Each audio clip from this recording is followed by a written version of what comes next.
Hi, and thank you for joining Abril and myself as we sail through the Mediterranean in our first ever season of cruising.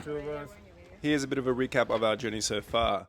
We started in Menorca, where we purchased our boat Argo, before sailing on to Majorca and Ibiza with friends, sailing back to Menorca, where we crossed over to Sardinia, sailed down the west coast of Sardinia, before eventually crossing to Tunisia, where we stayed for over a month, sailing the coast and doing a whole heap of boat work. In our last video, we sailed all the way from Hammamet in Tunisia to Valletta in Malta, where we went through the relatively simple process of checking into the EU simply with our crew list. After arriving in Valletta and checking into the EU in the early morning, we spent most of the day just lazing around the boat and doing a few bits and pieces. In the evening, however, we went off exploring. Because it was close by, we decided to check out the Slima area, which is known for its restaurants and bars on the waterfront. Not bad price for a drink and a view. It's €10.50 for everything. After a couple of drinks, we took a walk along the waterfront and checked out St. Julian's Bay. The next morning, after a run and a swim, I decided to get started on sorting out our autopilot problem. After speaking to the manager of the Marina, I got the number of someone who she recommended, and after coming on board to check it out, he said he'd source us a new Raymarine pump and come back in a couple of days to install it. In the meantime, we decided to take a bus into the Valletta Old Town to check out some of the sights. Valletta is such an interesting city for the history of its occupation. From the Phoenicians to the Romans to the Ottomans, French and British, Malta's strategic position has made it such a crossroads of different civilizations, and Valletta is where most of it was happening. The main fortified structures that we see in the city now were built by the Knights of St. John in the 16th century, which is an incredibly long time ago, but there were civilizations in Malta even preceding that. Taking a walk around the city in this day and age, one definitely gets a sense of the British influence as well as the French influence in the buildings and the narrow alleyways. We were tempted to stop straight away in St. Lucia Street, where there are lots of bars and restaurants, but decided to carry on exploring the city. Perhaps I should have stopped for something to eat, because I must have been hungry or at least tired to make this silly observation of an astrological chart. So you got the star sign. Thought that it was the things that they catch The seasonal catches. Look, well, there's fish, there's crabs, there's lamb, and there's a Pegasus. I don't know, maybe they have Pegasus here. Obviously some British influence here. You're alright. Some kudos from the Queen. Walking further through Valletta, we really started to fall in love with these limestone buildings with their colourful wooden balconies known as gallerias. And it seems that every single building has one of these, and it's in a certain shade or variation of colour that seems to be agreed upon on the street, because they all seem to match each other.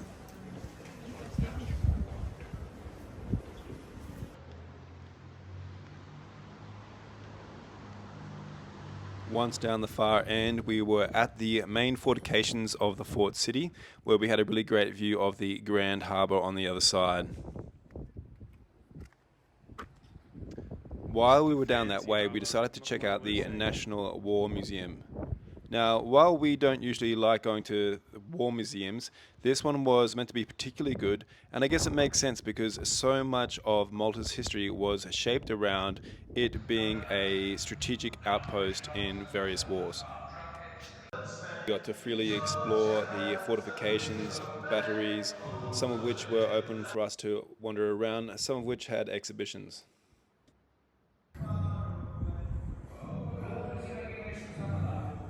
From up on top of the fortifications, it was really easy to see why Malta was so sought after by many countries, simply for how well fortified its two massive harbours are.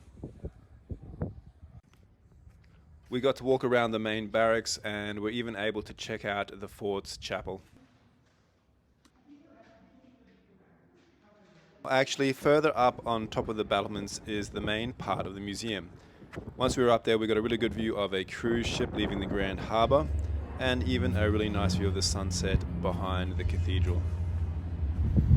As I've said before, we aren't too crazy about war museums, but this one was spectacular. It was divided into different time periods or epochs, and it was really fascinating to see how Malta changed with each country that occupied it. Once at the top, we could also see an unused or unrenovated part of the barracks. Once we got back to St. Lucia Street, we were dying for a drink, but the entire place was full. We're getting a table down here. After we walked about halfway down the street, however, we found a place to sit and managed to order just before happy hour finished. Amor, llegamos justito al happy hour, ¿no? Sí. En 2 Casi, minutos. casi nos falta. Sí, 2 minutos terminamos. Llegamos.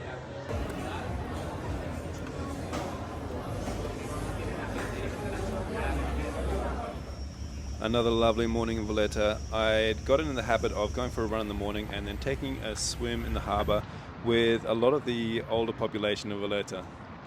One thing I noticed were these what appeared to be cannons that were upturned and now being used as mooring bollards. We spent another day exploring the Slima area, and finally the day came when our autopilot was to be fixed. The experts that came in were very professional and managed to get it changed over very quickly, but also at a cost. This hydraulic pump set me back about €800. So we had picked a day that we were going to leave Valletta and go cruising around Malta, but the only problem was there was some pretty bad weather coming through. We'd seen this on the forecasting apps, and also some other sailors around the Marina who were familiar with the area said that it was going to get pretty bad, blowing pretty consistently between 30 and 40 knots. We decided to leave anyway. However, we did book our Marina in Gozo so that we could get out and go see some different parts of Malta, but stay safe for the couple of days that the weather would be blowing through. We did, however, still have another day or so before the weather would come, so we decided to first head for Armia Bay, which is in the north of the main island of Malta, and spend the afternoon there before hunkering down at a marina.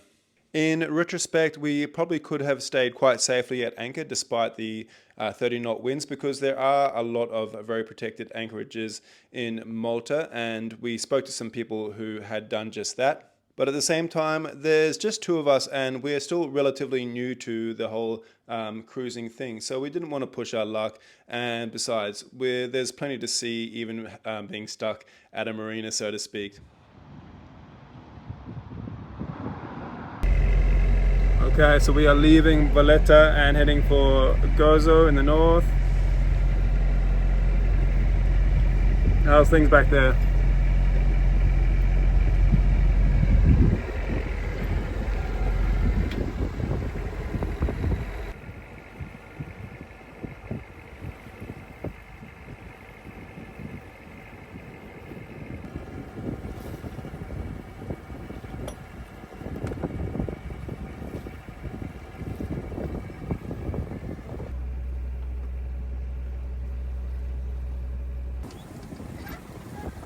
Some more asymmetrical spinnaker sailing. We are pretty obsessed with this sail. Very good.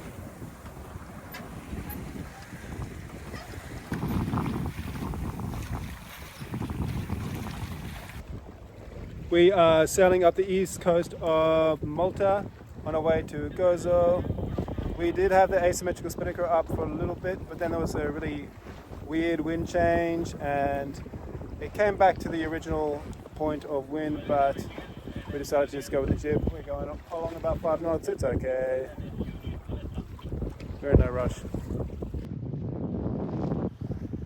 We had planned to test out the repaired autopilot and put it through its paces, and we did try to, but it wasn't really much of a challenge for it because we managed to get the boat so well balanced that it was maintaining a heading without any interference on the wheel or without any input from the autopilot. So it wasn't much of a good test. So well balanced, no hands, no autopilot, just maintaining the line there.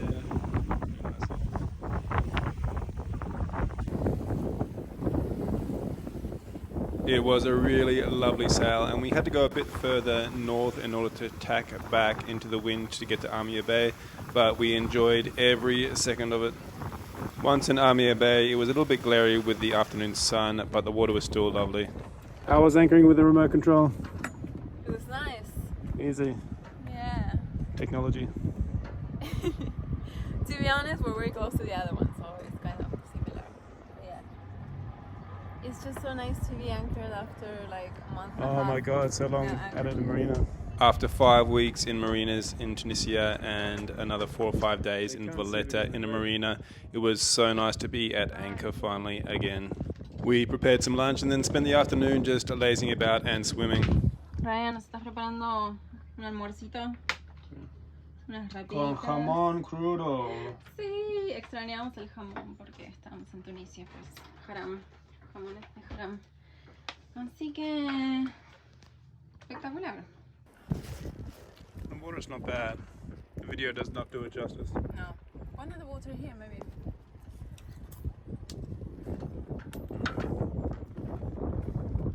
Can't remember the name of this bay.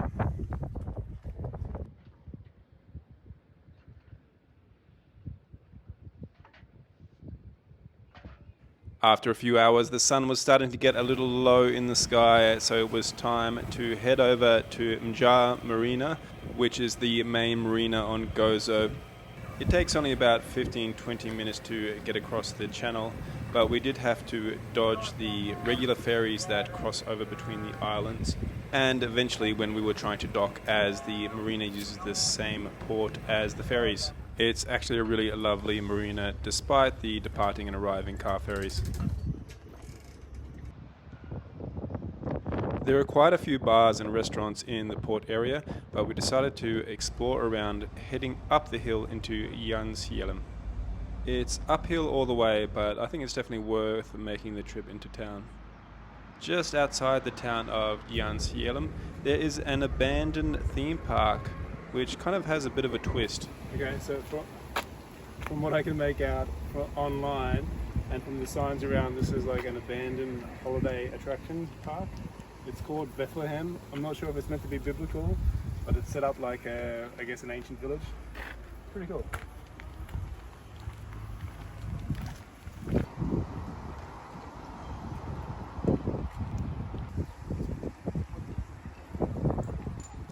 No sé, medio raro este lugar. Me da una mezcla de Fruit Farms con la era de Jesús. Hay pizza ahí en una botella. Although a little dilapidated, the park appeared to be completely open for whoever wanted to walk through, and in fact we did see many locals just passing through on their way.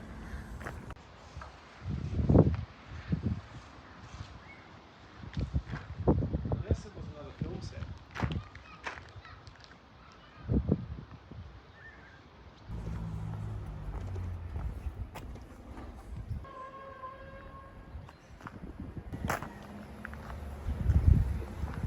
Coliseo. Wow. After the abandoned theme park, we thought we'd take a walk around the main town square of Ghajnsielem and check out the cathedral. It's a very small, quiet town, but it's still lovely to walk through. Besides, we got to go to the grocery store and before heading back to the port to have a well-earned drink as the sun set. Sorry. Nice.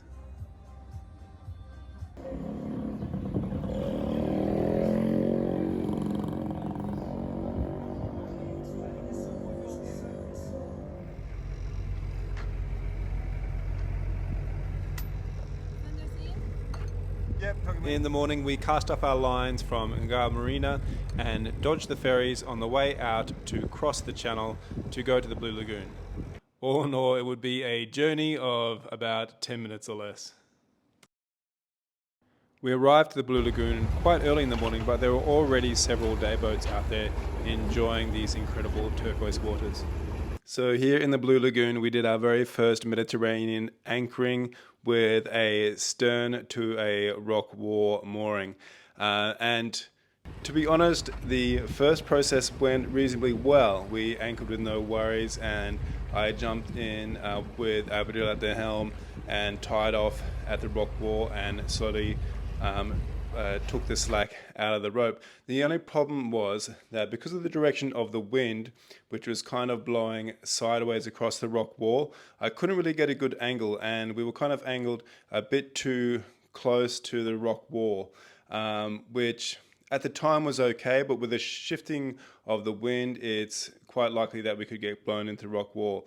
So we left it for the meantime and decided to swim and enjoy the afternoon, and waited until a few of the day boats were leaving and before trying to redo it.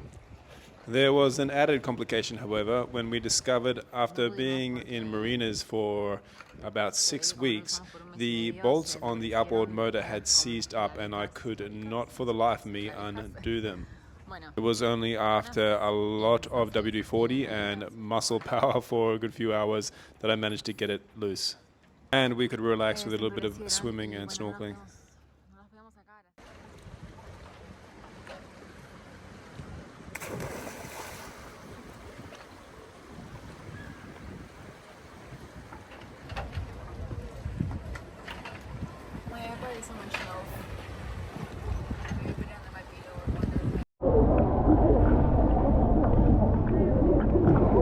Soon after returning to Argo from our swim, we noticed that a few of the day boats had cleared out and thought it a prime opportunity to retake our stern to anchoring.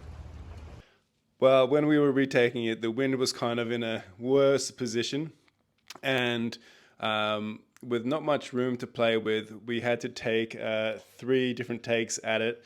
That means 3 different times Abril had to jump in, swim to the rock wall, get up on the rock wall and pull the boat in before I was really happy that it was going to hold and hold well.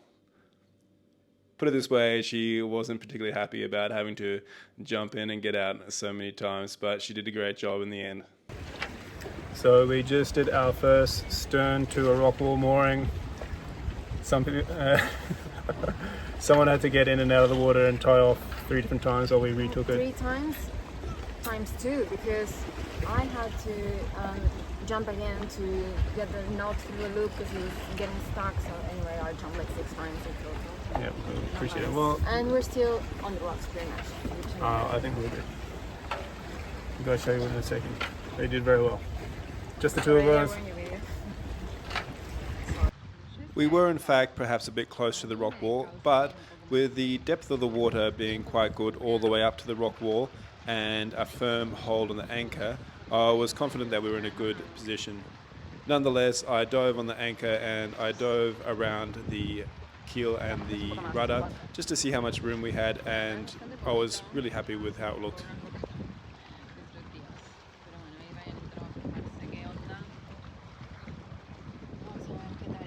After monitoring it for some time, we were much more relaxed and could enjoy the rest of the evening, going for a swim and having some drinks on the deck as we watched the sunset. Ryan, ¿alguna declaración para hacer después del día de hoy? Una oración. Declaración. Any comments? Hoy fue la primera vez que hicimos ancla al fondear. Fondeamos con una línea a las rocas. Sí. Solamente los dos. Nosotros Porque dos, hoy claro. en Menorca hicimos la misma, pero con 5 personas. 5 personas. Entre los 5 También- nos también- un nudo bien. También fue mal, pero Claro. estamos seguros. O sea, en general es la segunda vez que hacemos esto y encima estamos los 2 solos ahora. Get the snacks.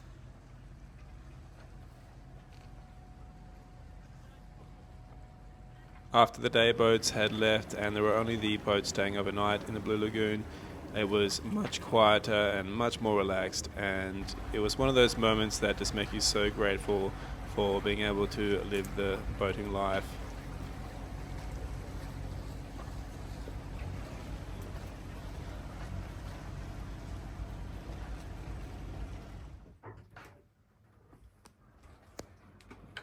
In the morning I was up early before the day boats came so that I could swim to shore and go for a bit of a run around the island of Comino.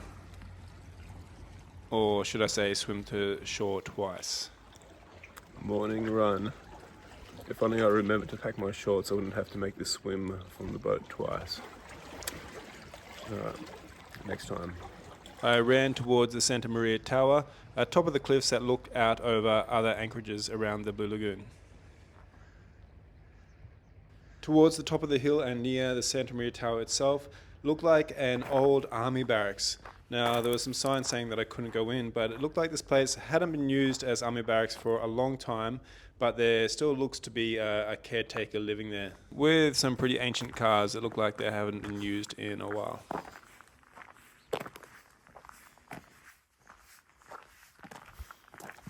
From the tower itself I could see all the anchorages along and up to the Blue Lagoon and see the town of Ghajnsielem in the distance. And Argo looks so tiny from up here. And soon it was back to the Blue Lagoon and swimming back to Argo for breakfast.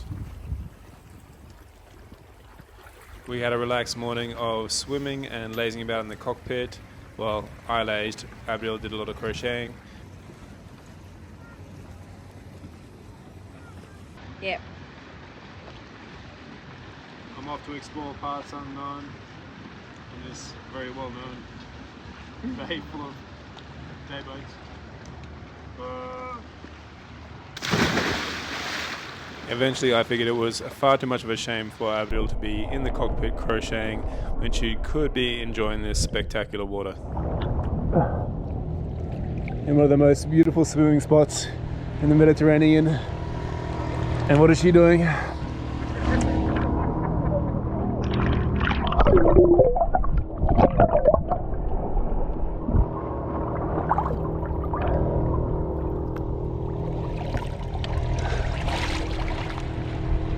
Come on, come in.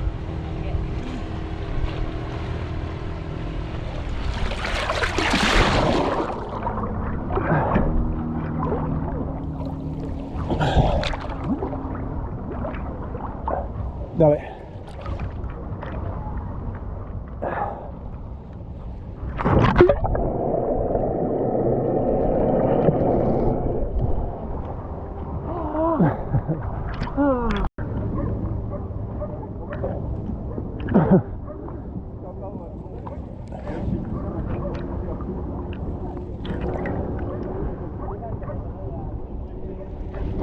Eventually I left Abigail to her crocheting and set off to explore some of the rocky islands that surround the Blue Lagoon.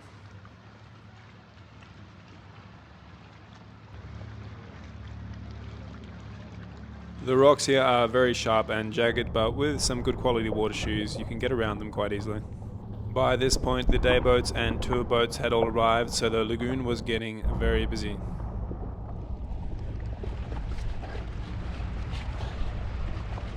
Some of the rock formations caused by the wind and the waves here are absolutely incredible and almost appear to be like frames for the scenery.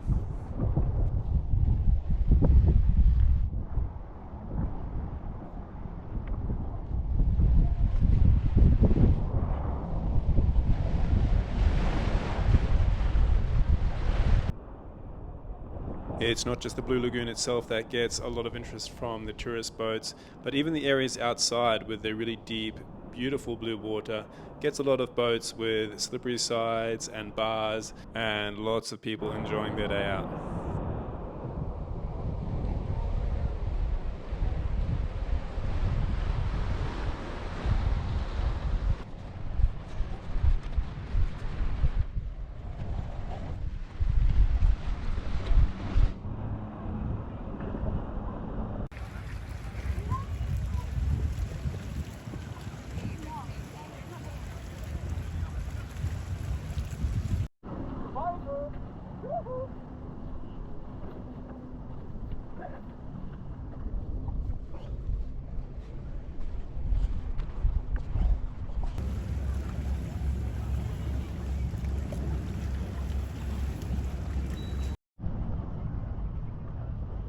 Well, it's really easy to see why this place is so popular. This is Blue Lagoon on the island of Comino in Malta, and it's actually made up of a few different rocky outcrops that forms this protective, beautiful, shallow blue water bay.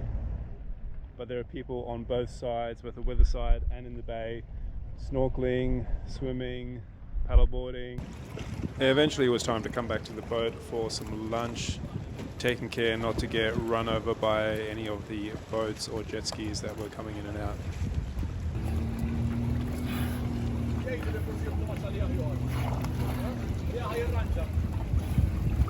I think they're planning to come in here. Uh-oh.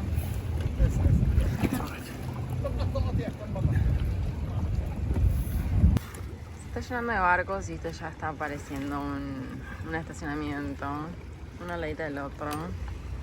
Y el paisaje se ve.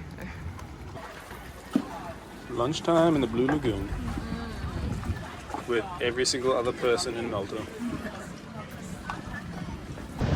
Excursion! After lunch, we decided to take the dinghy out and explore some of the other bays and coves around the area of the Blue Lagoon.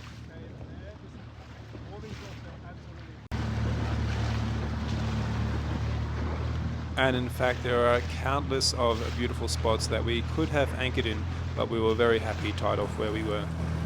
Woo! I saw a guy going here to the... Oh wow. There are so many coves and bays and caves to explore, and we could have gone swimming or paddleboarding in any of them. Right, just go through really fast and you just have to duck, okay? No! You crazy? This guy's standing on the edge of the cliff up there. Eventually we found a really nice spot for swimming, quite close to the Santa Maria Tower. There were quite a few other party boats playing loud music, but it didn't matter, we were feeling the vibe. Overnight as well.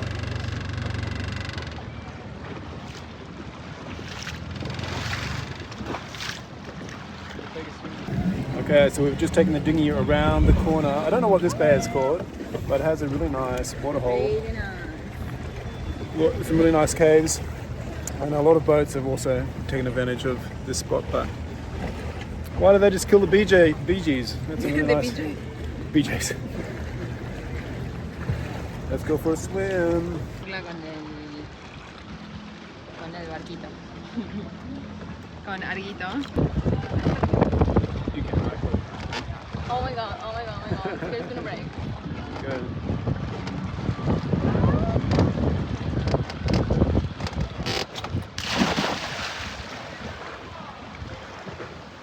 That was terrible. Okay, bye.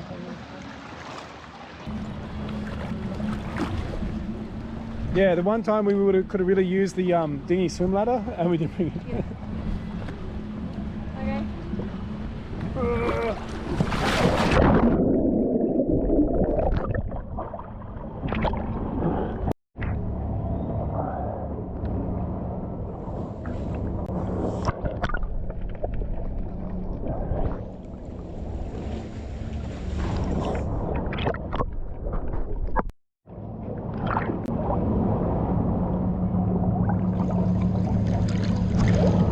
After a really refreshing swim, we went out exploring some more in the dinghy, dodging the boats and the swimmers along the way.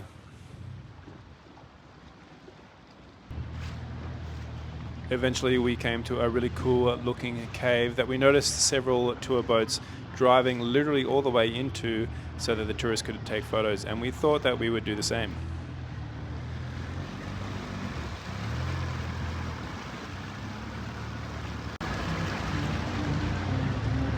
Let it ruin the ambience of the cave.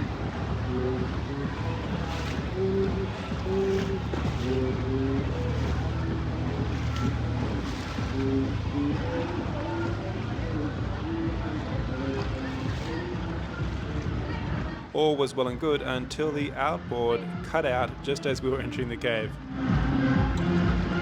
We got it started again briefly, but it cut out shortly after. Oh. No. Figuring that it was just a problem with the fuel line, as it had been unused for quite some time, I went to bleed through the fuel line a little. Let's keep us off the rocks.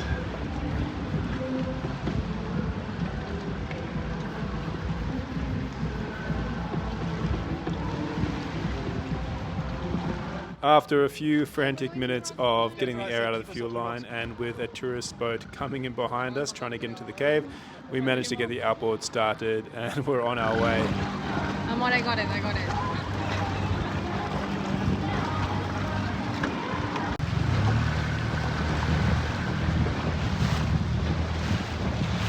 You could be easy all Yes, the time. I know. I was the only someone to make the video. Yeah, exactly. Okay, watch for the road. Okay, that's it.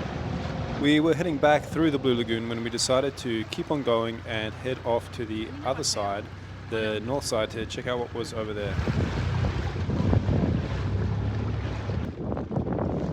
In the same bay.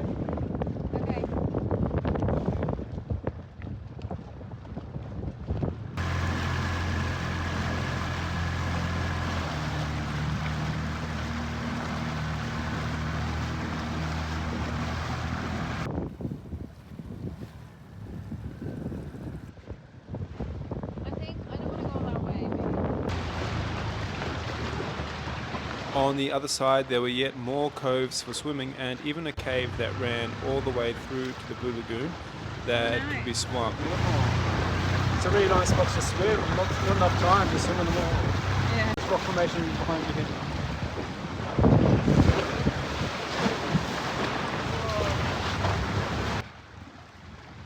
It was getting a little bit late in the afternoon and we really wanted to find a good vantage spot for the sunset, so I resolved to come back to the cave the next morning.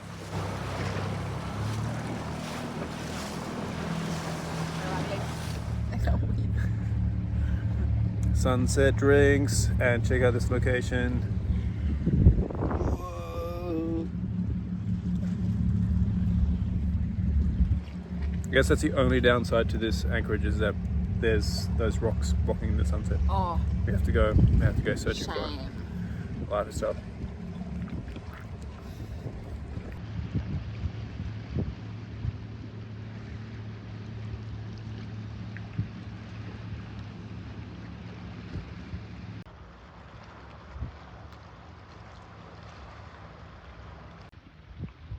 We are really big fans of watching the sunset over the sea, and this has got to be in one of our top fives.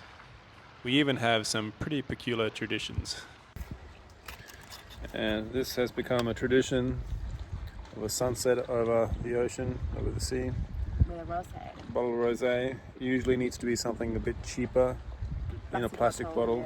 Yeah. Okay. This was actually very cheap, so anyway, we'll have to do. Drink by yourself? Okay.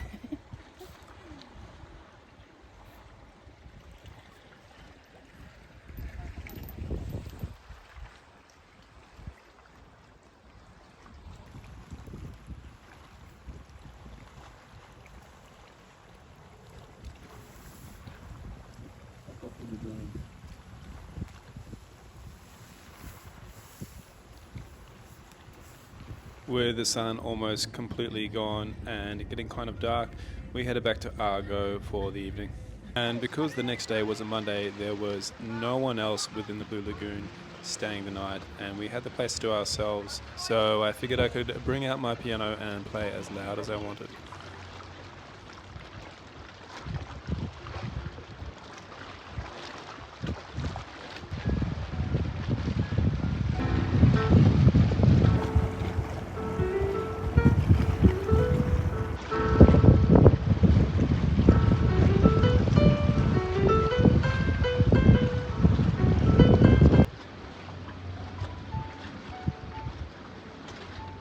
To our surprise, there are actually a lot of great Asian supermarkets in Valletta, so we'd actually bought up a lot of ingredients to make some Korean noodles that we're going to give a shot. Not quite restaurant quality, but definitely a pretty good meal for a boat. Maybe we didn't do something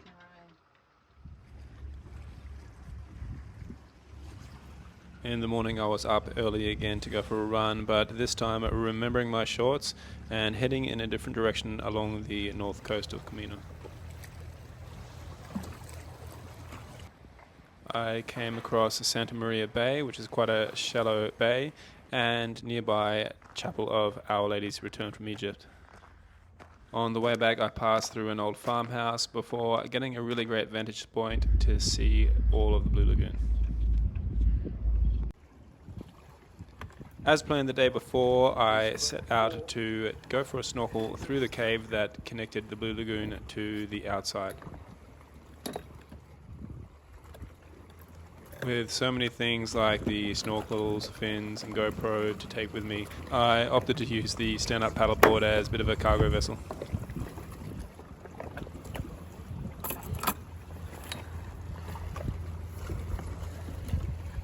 Looks like I'm running away from home.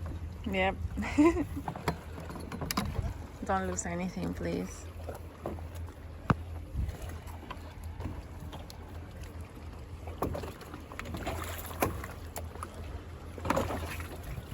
Can you pull your pants up?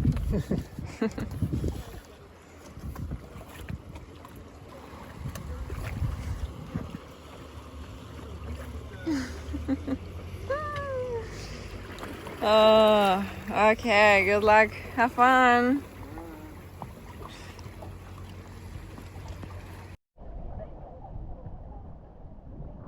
The entry point to the cave on the Blue Lagoon side is actually quite shallow, but soon drops away to be quite a bit deeper in the middle.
On the way back, I passed over some interesting looking rock pools that have actually built up a lot of salt and in that way become kind of like salt flats.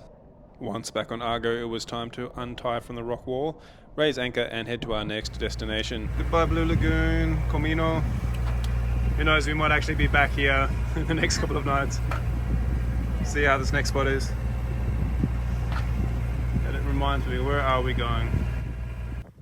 We were headed for Dwejra Bay in the northwest of the island of Gozo, and with the wind coming from the northwest, we had to tack our way out west in order to get there.